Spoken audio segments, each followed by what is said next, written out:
Hi, I'm Charlie. I'll start with some facts about me. I love cooking. I'm great at starting cross-stitch projects, but I'm terrible at finishing them.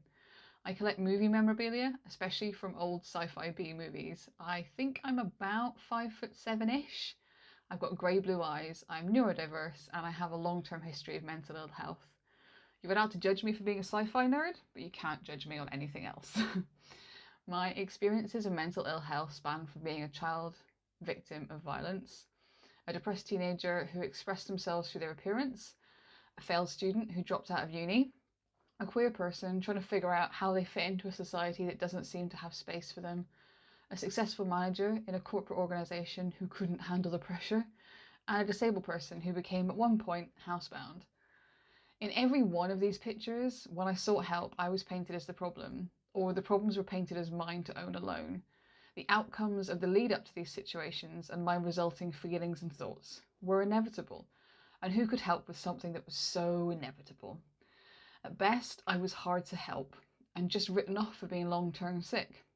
So people, including employers, services, and sometimes even loved ones, saw no investment in supporting me. At worst, I was a cliche. My experiences and feelings were belittled because of my gender, my age, my queerness, my disability, or even my appearance. For the best part of 32 years, I suffered. My suffering was prolonged and worsened by the stigma held within services and systems that were meant to be there to support people. Because back then, there was still an awful lot of faith put in profiling that relied so heavily on stereotypes and assumptions without getting to know a person.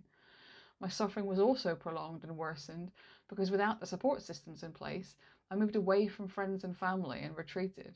I felt like, and was often treated like, a burden, a drama queen, a liar, and someone not to be trusted. The truth was, these situations, these pictures, were just events in my life, and they never defined me or what I'm worth.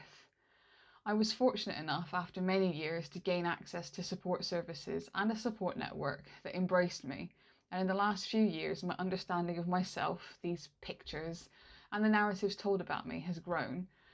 My ability to express myself has grown, my understanding and awareness of mental ill health in myself and importantly in others has grown. This understanding has brought with it some very welcome stability and inward compassion when times get tough. Mental ill health is not inevitable. It's not something that you have to suffer through. Even if you have to live with it, like I do, every day for the rest of your life, you shouldn't be told that the suffering is a reasonable thing to accept. I've spent the last 4 years building a career in mental health, sharing the coping and life tools I have learned along the way, empowering others to know that suffering isn't the only option, and I'm proud to stand as someone fighting the stigma in society and in the systems and services to ensure that there aren't other people facing 30 plus years of closed doors because of assumptions made about their character, situation, or motivations. You can also be part of this solution by challenging your own and others' assumptions about what mental ill health looks like. Whether that's thinking twice about the strongest and most confident person in the room and asking them how they're doing, questioning your assumptions about the stereotypes of sad people and the idea of who can and can't be helped, or even creating a wellbeing group at your work, college or uni where people can chat and support each other. You don't have to fix anyone's problems, but hearing them can be just as powerful.